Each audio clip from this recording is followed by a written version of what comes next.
안녕하세요. 저는 직업 전문 학교에서 아이들을 가르치고 있는 40대 남성입니다.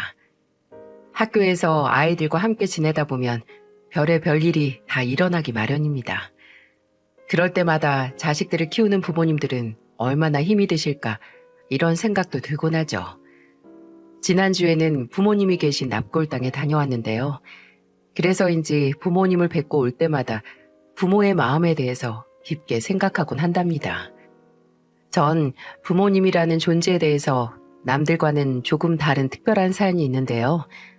오늘 제가 가진 눈물겨운 사연을 여러분들에게 공개하려고 합니다. 아버지는 작은 사업체를 운영하셨고 어머니는 유치원 교사셨습니다. 어릴 적 어머니에게 듣기로는 아버지는 어머니가 근무하시던 유치원에다 물건을 납품하는 일을 하셨대요. 그곳에서 두 분이 서로 호감을 가졌고 결혼까지 하셨다고 하네요. 아버지 성격이 원체 수줍음이 많으셔서 어머니가 데이트를 주도적으로 이끌어야만 했다고 하시던 말씀이 어렴풋이 기억이 납니다. 부모님은 하나밖에 없는 저를 참 애지중지 키우셨던 것 같아요. 전 바쁘고 팍팍한 삶 속에서도 제게 뭐 하나라도 더 해주려던 부모님의 사랑을 느끼면서 자랐고요. 저희 가정이 큰 부자는 아니었지만 부모님의 사랑만큼은 정말 차고 넘쳤네요. 항상 절 따뜻한 눈빛으로 보던 어머니, 저만 보면 한박 웃음을 짓던 아버지, 우리 세 식구는 딱히 남부러울 것 없이 행복하게 살았죠. 잠시 눈을 감고 그때를 떠올려 보면 그 시절이 가슴 사무칠 정도로 그립습니다. 그렇게 단란했던 저희 집에 불행이 들이닥친 건 제가 중학교 1학년 때였어요. 교실에서 수업을 하고 있는데 담임 선생님이 노랗게 뜬 얼굴로 절 보며 부르더군요. 담임 선생님의 표정을 보곤 큰일이 벌어졌음을 직감했죠. 선생님은 제 두 손을 꼭 붙들고 영문을 모르던 제게 말씀하셨어요. 부모님이 교통사고를 당하셨단다. 선생님이랑 병원에 같이 가봐야 할 것 같아. 선생님의 그 말을 듣자마자 제 가슴이 미친 듯이 뛰기 시작하더군요. 교통사고라는 말에 숨이 턱 막혀왔어요. 선생님이 급하게 절 태우고 병원으로 급히 이동했습니다. 그리고 병원에서 마주한 부모님은 이미 차갑게 식은 뒤였어요. 참 이상한 일이었습니다. 분명 아침까지만 해도 학교 잘 갔다 오라며 웃어주시던 부모님이셨는데 손가락 하나 꼼짝하지 않는 모습이 정말 낯설게 보이더군요. 다른 어른들과 한참 대화를 나눈 선생님이 빨갛게 충혈된 눈으로 제게 말씀하셨죠. 아버님과 어머님이 횡단보도에서 사고를 당하셨다는구나. 신호를 지키지 않은 차량에 치이신 모양이야. 자세한 이야기를 들어보니 어머니가 근무하던 유치원 근처에서 일어난 사고였어요. 가끔 일을 일찍 마친 아버지는 어머니 퇴근할 시간에 맞춰서 어머니를 데리러 오곤 하셨거든요. 그날도 그랬던 모양인데 참 허무하게도 두 분 모두 정지 신호를 무시하고 속도를 줄이지 않은 승용차에 참변을 당하고 만 것이었죠. 전 그렇게 하루아침에 고아가 된 겁니다. 중학교 1학년에 불과한 전 이 현실을 어떻게 받아들여야 할지 혼란할 뿐이었어요. 학교와 담임 선생님이 나서서 어린 저 대신 이런저런 일을 도맡아 주셨습니다. 부모님의 장례를 어떻게 치렀는지도 잘 기억이 나질 않네요. 멀리 사는 이모와 이모부가 달려왔고 전 그저 넉나간 사람처럼 멀뚱히 앉아있다가 작은 유골함에 담긴 부모님이 납골당에 들어가는 걸 지켜만 보고 있었죠. 행복했던 저의 일상이 산산이 부서지고 있었습니다. 이모가 저를 붙잡고 통곡을 하시더군요. 전 그때까지만 해도 부모님이 사고로 돌아가셨다는 사실을 체감하지 못했던 것 같아요. 사랑하는 부모님이 더 이상 제 곁에 없다는 걸 확실하게 느낀 것은 이제 제가 이모 집에서 살아야 한다는 사실을 알았을 때였어요. 동호야, 이제 이모랑 이모부랑 같이 살자. 힘들더라도 우리 조금만 참고 살아보자. 어린 제가 선택할 수 있는 일은 많지 않았습니다. 그저 원치 않는 불행을 맞아야만 했고 원치 않는 삶을 받아들여야만 했으니까요. 이모도 마찬가지였을 겁니다. 언니의 자식을 키운다는 게 쉽지 않은 결정이었겠지만 자식이 없던 이모 부부는 저를 아들 삼아 키우기로 결정을 한 것이었죠. 부모님을 잃은 슬픔을 길게 느낄 새도 없이 전 새로운 환경에 적응을 해야만 했습니다. 낯선 집, 낯선 동네, 낯선 학교, 그리고 엄마 아빠가 있어야 할 자리엔 이모와 이모부가 계셨죠. 그래도 다행이라면 두 분은 제게 최선을 다해 주셨다는 점이었어요. 친자식을 대하는 것처럼 혹시라도 부족한 게 있지 않을까 세심하게 관심을 기울이셨고 행여 상처를 받지 않을까 말 한마디도 함부로 하지 않으셨죠. 동호야, 뭐 먹고 싶은 거 없어? 내일 모레가 네 생일이잖아. 이모가 너 좋아하는 거 해주려고 하는데 한번 말해봐. 없어요. 매일 맛있는 거 해주시는데요, 뭘. 전 아무거나 상관없어요. 그러지 말고 말해보라니까. 혹시 갈비찜 좋아하니? 갈비찜 해줄까? 저 아무거나 다 잘 먹어요. 다 괜찮아요. 알았어. 그럼 이모가 갈비찜이랑 잡채랑 맛있는 거 잔뜩 해놓을게. 네, 감사합니다. 이모는 제게 해줄 수 있는 건 전부 다 해주려고 했고요. 전 그런 이모에게 폐를 끼치지 말아야 한다는 생각 때문에 최대한 조심해서 살았습니다. 그 어린 마음에도 이모 부부가 나 때문에 싸우지는 않을까, 혹시 그러다 날 쫓아내진 않을까, 그런 걱정을 속으로 했던 것 같아요. 겉으로는 아무렇지도 않은 척 했지만 속으로는 눈치를 보며 살았던 거였죠. 어린 제가 그런 마음을 가지고 있다는 걸 이모 부부가 왜 모르겠습니까? 하지만 이모 부부는 조급해하지 않으셨어요. 그저 제가 새로운 환경에 잘 적응할 수 있도록 묵묵히 지원해 주시면서 제 마음이 열리기를 조용히 기다리고 계셨던 거죠. 하지만 그때를 생각해보면 제 머릿속에는 이제 고아가 됐으니 스스로 살아야 한다는 생각이 많았던 것 같아요. 이모 부부도 어쩔 수 없는 상황 때문에 절 맡은 거지 언제까지 절 돌봐주지는 않을 거라고 생각한 거죠. 제 스스로 살얼음 같은 인생을 살고 있는 것과 다름없었습니다. 혹시 다음 달에는 날 고아원에 보내진 않을까? 아니면 해외 입양 같은 걸 가라고 하면 어떡하지? 틈만 나면 그런 걱정에 빠져서 살았던 제가 낯선 환경 속에서 잘 적응했을 리가 없겠죠.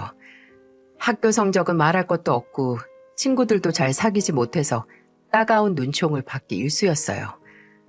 그 와중에 유일하게 마음이 편안해지는 순간도 있긴 했습니다. 이모부님은 기회가 될 때마다 절 데리고 야구장에 자주 가셨어요. 구름처럼 모여있는 사람들이 공 하나에 열광하는 모습을 보는 순간만큼은 모든 시름이 다 사라지더군요. 제가 넋을 놓고 야구 경기를 보고 있으면 제 머리를 쓰다듬는 이모부가 이렇게 말을 합니다. 동호야, 재밌지? 앞으로 이모부랑 야구장 자주 오자. 그땐 정말 이모부가 아버지 같다는 생각을 많이 했습니다. 야구를 유난히 좋아하시던 아버지도 절 데리고 야구장에 자주 가셨거든요. 그렇게 이모부와 야구장에 다니기 시작하면서부터 제 근심과 걱정이 조금씩 사라졌던 것 같아요. 그리고 어느 날 두 분의 진심을 알 수 있는 일이 있었는데요. 여느 때처럼 이모부와 야구장에 다녀온 날이었어요. 이모 부부는 제가 잠든 줄 알고 두런두런 대화를 나누시더군요. 하지만 선잠에서 깬 저는 두 분의 대화를 전부 들을 수 있었죠. 오늘 동호 기분은 어땠어요? 야구장에선 괜찮았어. 잘 웃고 신나하기도 하고. 아유, 다행이네요. 형부가 동호 데리고 야구장에 자주 갔다고 하더니만 그게 이렇게 도움이 될 줄은 몰랐어요. 그나저나 당신이 고생이네요. 잘 모르는 야구를 보고 있는 게 지루하긴 한데 동호가 좋아하는데 뭐 어때? 야구가 아니라 야구 할아버지라도 동호가 좋다고 하면 데리고 가야지. 여보, 정말 고마워요. 고맙긴. 나도 동호 좋아해. 물론 동호가 좀 더 날 좋아해 줬으면 더 좋겠지만 아직 어려서 그렇겠죠. 동호도 시간이 좀 지나면 우리의 진심을 알아줄 거예요. 두 분의 이야기에 내심 놀랐습니다. 저와 같이 기뻐하고 소리를 지르던 이모부가 야구를 별로 좋아하지 않는다는 사실은 정말 충격적이었어요. 그저 절 위해서 좋아하는 척하고 야구장에 그렇게 자주 데리고 가셨던 거였어요. 두 분이 여러 가지를 감수하고 노력하고 있다는 사실을 비로소 알 수 있었답니다. 그걸 알고 난 이후부터 전 두 분에게 조금씩 마음을 열기 시작했고요.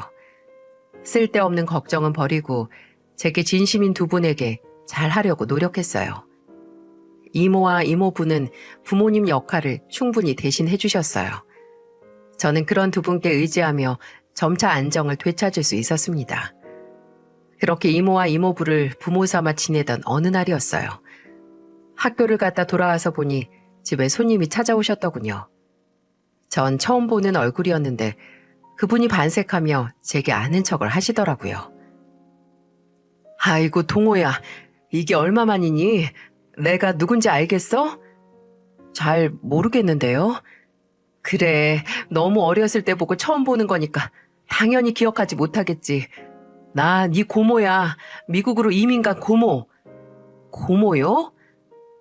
그러고 보니 아버지에게 미국으로 이민을 간 누나가 있다고 들었던 것 같습니다. 제가 아주 어릴 적 미국 남자를 만나서 미국으로 건너가 살았다지요.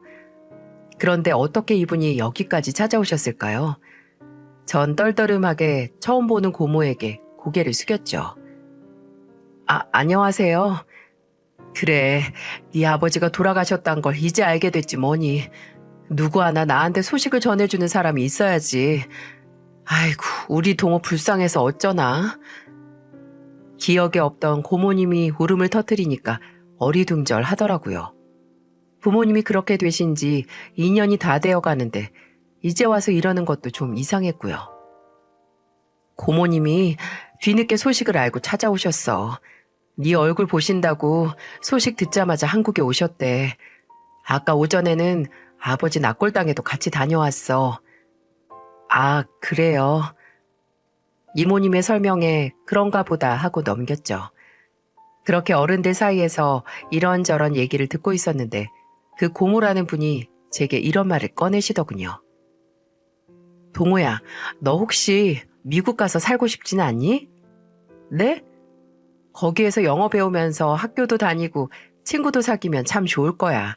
한국보다 더 많은 기회가 있는 큰 나라니까. 갑작스러운 고모의 말에 당황스럽더군요. 왜 고모라는 사람이 이런 말을 하는지 이해하기가 어려웠고요. 이모와 이모부도 당황한 거 마찬가지였어요. 저 고모님 죄송한데요. 아이한테 그런 농담은 하지 않는 게 좋겠습니다. 이제 겨우 적응을 하고 있는 애한테 그런 말씀 하시는 건 별로 좋지 않아 보여요. 사돈, 저야말로 죄송한데요. 제가 동호한테 하는 얘기는 농담이 아니라 진심이에요. 제가 사는 곳은 미국에서도 아주 좋은 지역이거든요. 남들은 유학 보내지 못해서 안달인 곳이라고요. 동호가 미국에서 살면 애한테 얼마나 좋겠어요? 아니, 그래도 그렇지. 갑자기 그런 말씀을 아무렇지도 않게 하시면 애가 혼란스럽잖아요. 갑작스러운 건 사돈이죠. 왜 애를 의논도 없이 거둬서는 복잡하게 만드세요? 네? 그게 무슨 말씀이세요? 그러자 고모라는 분이 전혀 예상치 못한 말을 이모와 이모부에게 꺼내는 게 아니겠어요? 사돈, 사실 제가 한국에 있었다면 당연히 동호는 제가 거뒀을 겁니다. 그간 제가 미국에서 사느라 동생에게 그런 횡액이 닥친 줄도 모르고 있었거든요. 이제라도 알게 됐으니 동호는 제가 키우는 게 맞는 것 같네요. 화들짝 놀란 이모가 격앙된 목소리로 화를 냈어요. 네? 대체 그게 무슨 말씀이세요? 갑자기 찾아와서는 왜 이상한 말을 하고 그러세요? 그럼 고모님께서 저희 동호를 미국으로 데리고 간단 말이에요? 그 말도 안 되는 말씀 하지 마시고 나가주세요.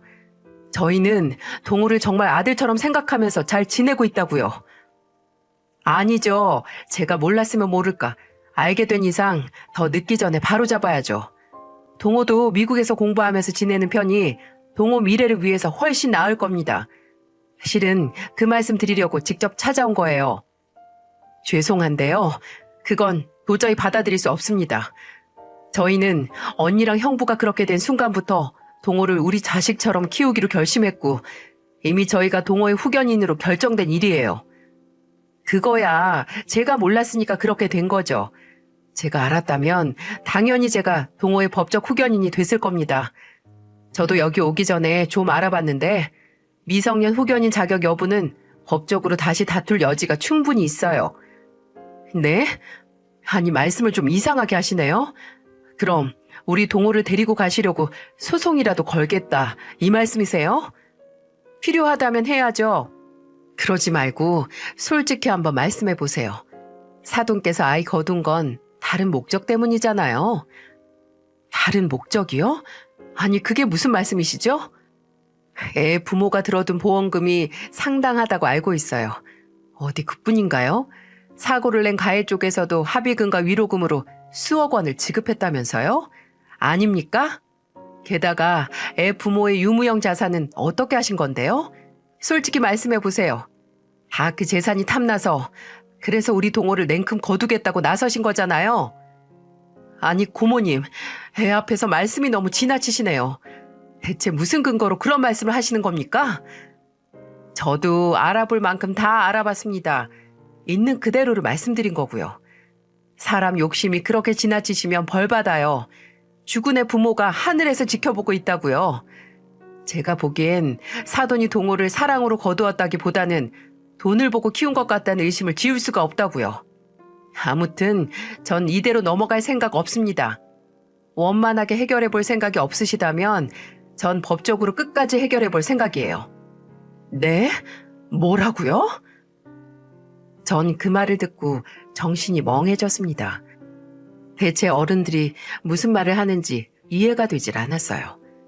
부모님의 보험금, 부동산, 보상금, 재산?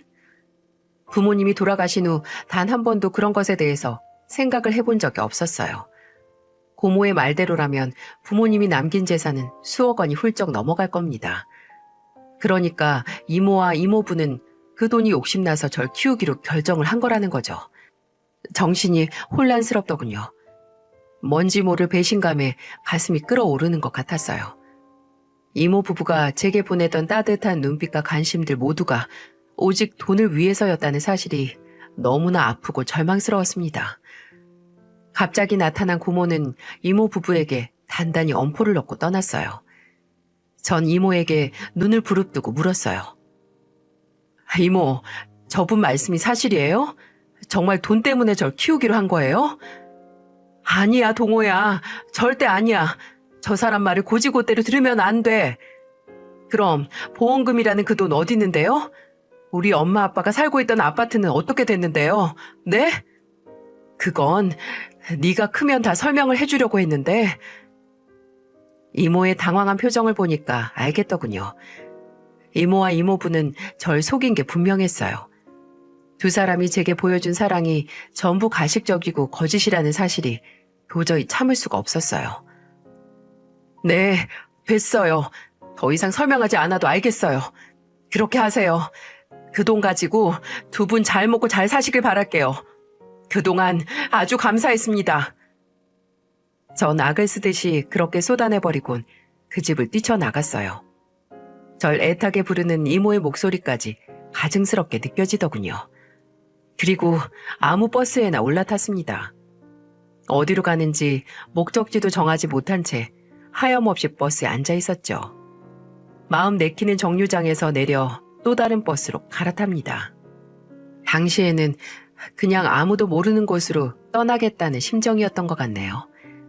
하루 종일 버스며 기차며 타고 다니다가 정신을 차리고 보니까 전라도 정읍까지 내려와 있더군요. 그것이 바로 무려 2년이나 지속된 고단한 노숙 생활의 시작이었어요.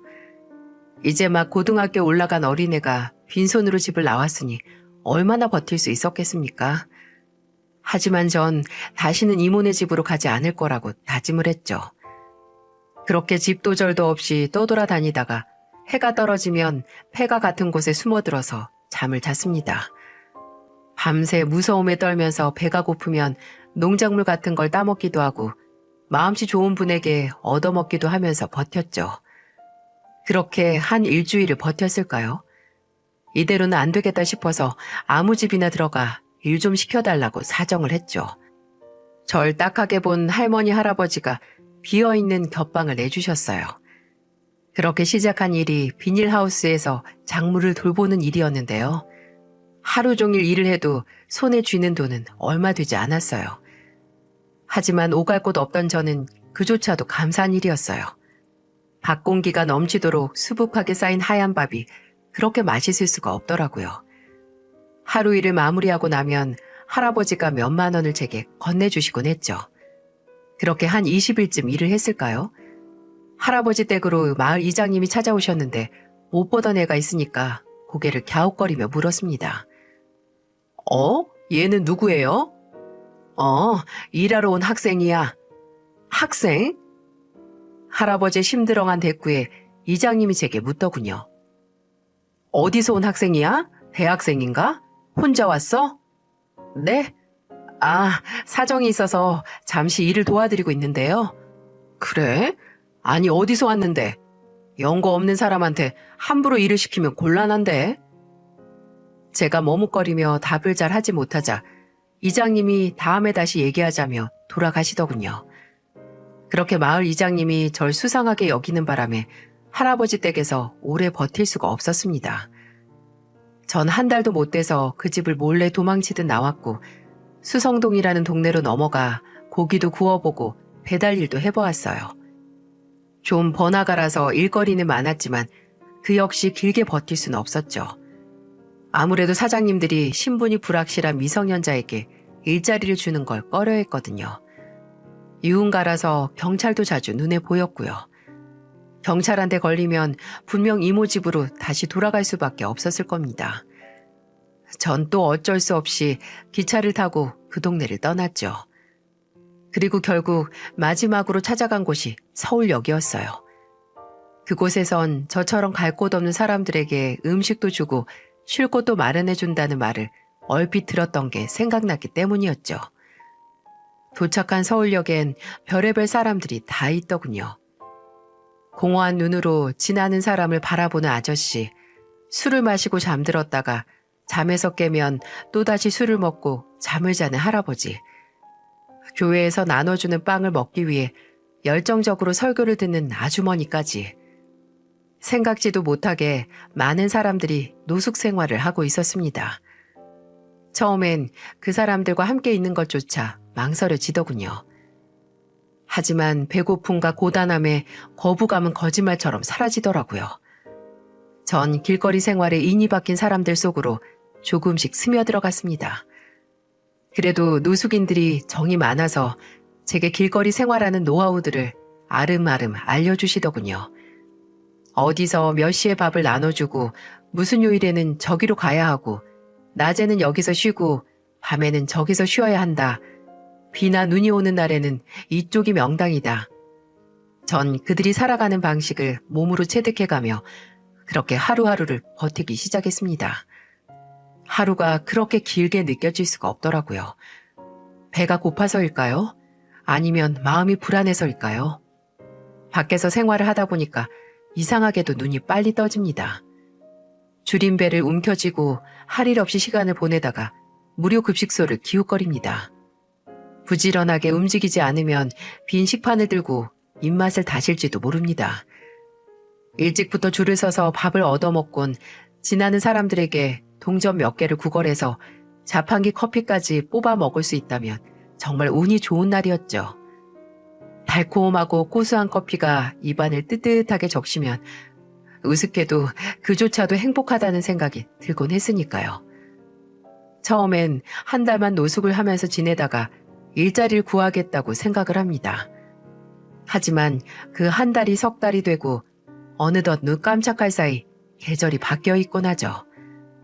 박스를 깔고 잠을 자다가 등이 베겨서 더 이상 도저히 못 견딜 것 같았는데 어느새 세상 모르게 잠을 잘 수 있었고 팔이며 다리며 얼굴이며 꽤 하얗던 피부는 새카맣게 변해 있더군요. 노숙 생활에 익숙해질수록 정신도 혼미해졌습니다. 내가 언제부터 노숙을 했는지 기억도 잘 나지 않을 만큼 말입니다. 밤에는 냉기와 싸워야 하고 낮에는 따가운 시선과 싸워야 했지만 어느새 이게 내 인생이니 별 수 없다는 생각이 들더라고요. 그렇게 18살 앞길 창창한 나이에 전 노숙 생활 2년 차에 접어들고 있었습니다. 절 찾는 사람도 없었고 제가 마땅히 갈 곳도 없었어요. 희망이라는 단어는 사치였고 낀이라는 단어만이 그날의 바람이었죠. 한방눈이 펑펑 쏟아지는 날 지하철역 어디쯤에 쭈그려서 내리는 눈을 멍하니 바라보고 있었는데 누군가 절 보는 시선이 딱 느껴지더군요. 고개를 들어 물끄러미 올려다봤는데 낯익은 얼굴이 그렁그렁한 눈으로 절 보고 있는 겁니다.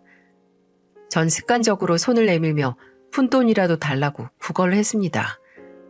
그런데 말입니다. 그 사람 입에서 오래도록 잊고 있던 제 이름이 나오더군요.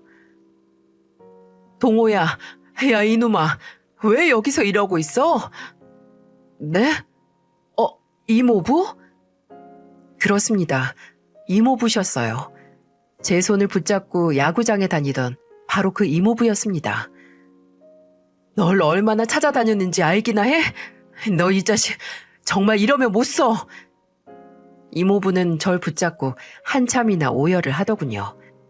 그리고 이틀이나 굶었다는 소리에 저를 데리고 근처 식당으로 들어갔습니다. 따뜻한 국물이 목구멍으로 넘어가는 순간 꽁꽁 얼어버린 온몸에 온기가 도는 겁니다. 그제야 한없이 슬픈 표정을 짓고 있는 이모부의 얼굴이 눈에 들어오더군요. 이모부는 긴 설명은 집에 가서 하자며 절 이끌고 집으로 가셨어요. 집으로 가는 기차 안에서 이모와 통화를 하며 드디어 동호를 찾았다고 말씀을 하더라고요. 놀라서 오는 이모의 목소리가 수화기 너머로 잘 들렸어요.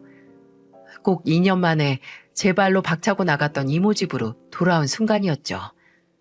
솔직히 돌아와서 다행이란 생각이 들었습니다. 2년간의 길거리 생활로 몸과 마음이 너무 지쳐 있었거든요. 왜 집 나오면 고생이라는 말이 있죠? 이제 이모 부부가 무슨 목적으로 절 거뒀는지는 별로 중요하지도 않았습니다.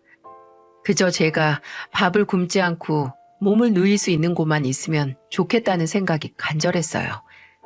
이모는 제 등짝을 때리며 엉엉 울음을 터뜨렸고 이모부는 그런 이모를 진정시키면서 이제 됐어, 이제 됐어 이렇게 말했습니다.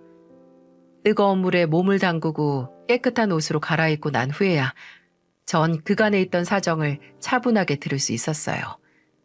알고 보니 이모 부부는 제가 가출을 한 순간부터 절 애타게 찾아다녔더군요. 경찰에도 실종 신고를 하고 전단지까지 만들어 붙이며 전국을 샅샅이 돌아다녔다는 겁니다. 절 찾기 위해 생업까지 내던졌고 절 찾은 서울역에도 이미 여러 차례 다녀갔었답니다. 그리고 이모는 제게 몇 장의 서류를 보여주시며 설명을 해주셨어요. 동호야, 이건 너희 부모님이 들어둔 생명보험금이야. 여기를 보면 보험금을 받는 사람이 법적 상속인이라고 되어 있지? 이건 네가 어른이 되면 자연스럽게 네가 받을 수 있다는 뜻이야. 이건 네가 부모님에게 상속받은 돈이니까 이모와 이모부가 절대 손댈 수 없는 거야. 무슨 말인지 알겠니? 이모, 그리고 부모님이 사시던 아파트도 네 명의로 되어 있고 부모님 사고로 받은 보상금도 진즉부터 네 이름으로 적금을 들어놨어. 다시 한번 잘 봐. 전 눈을 비비며 이모가 준 서류와 통장을 들여다보았습니다. 이모의 말은 전부 틀림없었어요. 두 분은 제 앞으로 된 재산은 한 푼도 건드리지 않고 모두 제가 상속받을 수 있게 처리해 두셨더라고요. 허탈했어요. 전 그런 것도 모르고 무작정 집을 나가버린 거였죠. 제가 무슨 짓을 한 건지 말 그대로 접신물에 코를 박고 죽고 싶은 심정이었어요. 동호야, 나랑 네 이모부는 널 진짜 자식처럼 생각하고 키우기로 했었어. 절대 돈이 욕심나서 그런 게 아니었다고. 이제 내 말이 믿어지니? 넌 어떻게 이모 말을 잘 들어볼 생각도 하지 않고 이렇게 긴 세월 동안 돌아오지 않았던 거야. 우리가 그동안 널 얼마나 찾았는지 알기나 해? 죄송해요. 제가 잘못했어요. 너무 부끄러워서 고개를 들 수조차 없었습니다. 저절로 눈물이 쏟아지며 통곡을 하고 말았죠. 두 분의 진심을 헤아리지도 못하고 가슴에 대못을 박은 것 같아서 너무나 죄송했습니다. 아니다, 아니야. 이제라도 이렇게 돌아와서 정말 다행이야. 이제 절대 그런 짓 하면 안 돼. 알겠니? 진짜 마음을 몰라주었던 아쉬움보다 제가 돌아왔다는 사실에 안도하는 두 분의 모습에 깊이 후회를 했습니다. 제가 했던 미숙한 행동이 얼마나 어리석은 짓이었는지, 얼마나 못난 짓이었는지 그제서야 알겠더군요. 이모부, 정말 죄송합니다. 너무 죄송해요. 우리 세 식구는 서로를 부둥켜 안고 펑펑 눈물을 쏟았죠. 정말 여러 감정이 뒤섞이더라고요. 나중에 얘기를 들어보니까 후견인을 자처했던 미국에 사는 고모님과 소송이 있었다고 하더라고요. 하지만 이모와 이모님이 그대로 제 후견인으로 인정이 됐고 고모는 곧바로 미국으로 떠났다고 합니다. 이렇게 될 일을 얼굴 모르는 고모 때문에 우리 가족이 큰 부침을 겪게 된 셈이었죠. 전 며칠간 몸을 추스른 후에 검정고시를 준비했어요. 미처 다 마치지 못한 학업을 검정고시로 이어갈 생각이었죠. 이모와 이모부도 제 생각에 기특해 하시며 적극 도와주셨고요. 하지 않아도 될 생고생을 한 후에 값진 깨달음을 얻었습니다.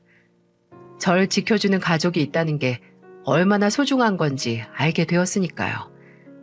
전 그렇게 고등학교 검정고시까지 마치고 난 후에 대학까지 진학을 했고요. 자동차 관련 일을 쭉 하다가 직업전문학교에서 아이들을 가르치게 되었죠. 성인이 되면서 전 부모님에게 받아야 할 상속재산을 전부 받았습니다. 제 명의로 된 아파트는 그간 많이 올라서 몇 배로 뛰었고요. 3억이 넘는 부모님의 보험금도 모두 수령했습니다. 그리고 보상금으로 묶어둔 돈에다가 이모가 돈을 보태 부어온 적금도 만기가 됐고요. 그렇게 따져보니 제 손에는 무려 15억이 넘는 재산이 있더군요. 이게 다 이모와 이모부 덕택이었습니다. 그리고 전 서울 근교에 있는 적당한 전원주택을 계약했어요. 2층 집에다가 넓은 정원이 있는 멋진 집이었죠. 이건 부모와 다름없는 이모 부부를 위해서 준비한 선물이었어요. 여태껏 20평대 빌라에서만 살아온 이모 부부에게 멋진 집을 선사하고 싶었거든요. 그리고 전 맛있는 걸 사주겠다며 이모 부부를 모시고 근교로 나갔습니다. 보리밥과 더덕구이로 배를 채운 뒤 제가 계약한 집이 있는 마을로 두 분을 모셨죠. 이모가 고개를 갸웃거리며 묻더라고요. 동호야, 우리 어디 가는 거야? 아, 여기 근처에 예쁜 카페가 있다고 해서 거기 한번 가보려고요. 아유, 그런데 너무 비싸지. 그냥 집에 가서 과일이나 먹지. 뭐하러 그래. 맛있는 것도 먹었는데. 에이, 내가 이모한테 그 정도도 못 사줄까 봐? 그러니까 이모부가 너털 웃음을 터뜨리며 말합니다. 그래, 동호가 다 커서 우리한테 이렇게 만난 거 쏘고 싶다잖아. 그러니까 잠자코 있어, 여보. 으이그, 당신은 애가 얼른 돈 벌어서 장가 미쳐 모아야지. 자꾸 돈만 쓰면 돼? 두 분은 제가 준비한 이벤트가 있다는 줄은 꿈에도 모르고 옥신각신 하십니다. 그리고 전 이모 부부를 집으로 안내했죠. 이모부, 이 집 어때요? 예쁘죠? 그래, 집이 너무너무 좋다. 정원도 있고 집도 높고. 아유, 이런 데서 살면 소원이 없겠네. 그런데 여기가 카페야? 카페치고는 너무 조용한 거 아니니? 종업원도 없는 것 같은데? 아니요, 여기 카페가 아니고 두 분이 살 집이에요. 우리가 살 집? 아니, 그게 무슨 소리야? 왜 우리가 남의 집에서 살아? 이 집 남의 집 아닌데? 이거 이모랑 이모부 집인데? 뭐? 아니, 갑자기 그게 무슨 소리야? 알아듣게 말해봐. 이거 제가 계약한 집이에요. 두 분한테 선물로 드리고 싶어서 제가 샀다고요. 어? 얘가 뭘 잘못 먹었나? 누구한테 주려고 집을 샀다고? 이모는 제 말을 얼른 알아듣지 못하고 눈만 껌뻑거렸어요. 제가 몇 번을 설명을 하고 나서야 드디어 알아들으시더군요. 아이고, 동호야, 이 비싼 집을 사다니 왜 그랬어? 다 늙은 우리가 이런 집이 무슨 필요가 있다고. 아휴, 두 분이 제게 해주신 거에 비하면 아무것도 아니에요, 이모. 그리고 이모부, 정말 감사드립니다. 두 분 덕분에 제가 이렇게 바르게 클 수 있었어요. 엄마 아빠도 아마 무척 고마워하고 계실 거예요. 동호야. 제 말에 두 분이 눈물을 지으시며 참 기뻐하시더라고요. 좋은 집으로 옮긴 두 분은 작은 텃밭을 가꾸시며 잘 지내셨어요. 원래도 좋았던 두 분 사이가 훨씬 더 좋아졌으니까 제 선물이 멋진 선물임이 틀림없었죠. 이제 이모는 여한이 없어. 딱 하나만 빼고. 네? 딱 하나만 빼고요? 그래, 우리 동호가 좋은 여자랑 결혼하는 건 보고 죽어야지 않겠니? 아, 결혼이요? 그래, 남들 다 시집 장가 가는데 너만 노총각으로 늙어 죽을 셈이야? 이모한테도 그런 기쁨 한 번쯤은 느껴봐야 하지 않겠어? 에이, 그게 뭐 제 마음대로 되는 건가요? 그러니까 노력을 해야지, 노력을. 이모의 잔소리는 오직 저의 결혼, 그거 하나였는데요. 좀처럼 그 바람은 못 들어드릴 것 같다고 생각을 했었죠. 그러던 제게 인연이 봄바람처럼 찾아오더군요. 같은 학교에서 근무하던 여교사분이었는데 처음엔 가까운 동료로 지내다가 어느새 연인으로 발전을 했죠. 그리고 결국 우리 두 사람은 미래를 약속하게 됐습니다. 제가 결혼 소식을 전하자 두 분이 말도 못하게 좋아하시더군요. 아이고, 동호야, 내가 소원 성취를 했구나. 잘했다, 아주 잘했어. 아유, 이모, 그렇게 좋으세요? 그럼 너무 좋아 죽겠어. 이제 네가 결혼을 한다니까 난 더 이상 바랄 게 없다. 참나, 이모가 결혼하는 것도 아닌데 뭐가 그렇게 좋으실까? 그러게, 내가 결혼하는 것보다 훨씬 더 좋은걸? 그래요? 이제 그렇게 바라던 이모 소원 들어줬으니까 이제 두 분이 내 소원 좀 들어주세요. 소원?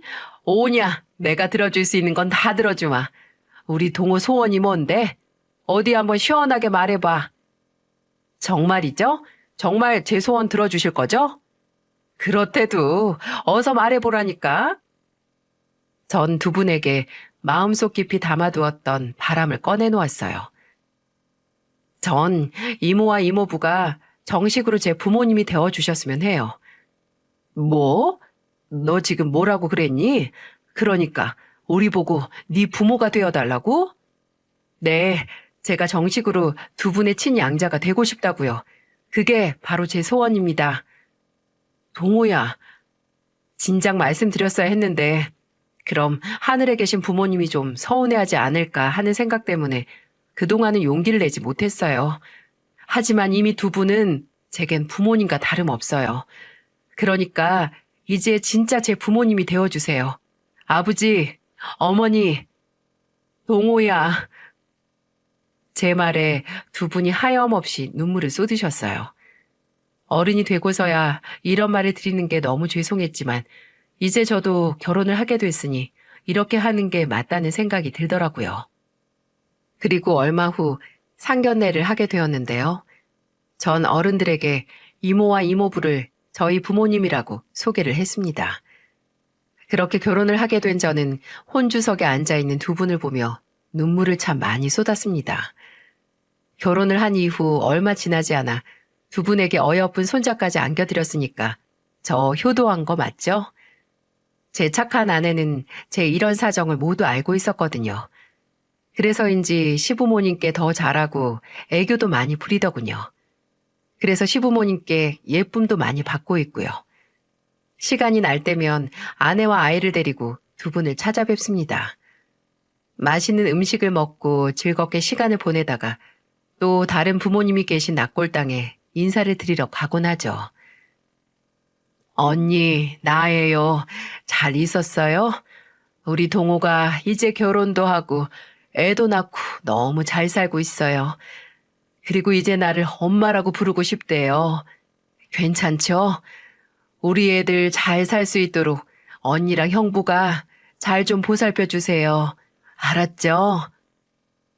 어머니의 사진을 보며 당부하는 이모의 말에 괜스레 코끝이 찡해졌어요. 제 지난 일들을 회상해 보면 참 다사다난했던 인생이었던 것 같습니다. 하지만 두 분이 계셨기에 지금까지 잘 견딜 수 있었던 것 같네요. 이 자리를 빌어서 기꺼이 제 부모가 되어주신 이모와 이모부님께 감사하다는 말씀을 전하고 싶습니다. 제 이야기는 여기까지인데요. 애독자분들에게 어떻게 다가왔는지 무척 궁금하네요. 끝까지 들어주셔서 정말 감사합니다.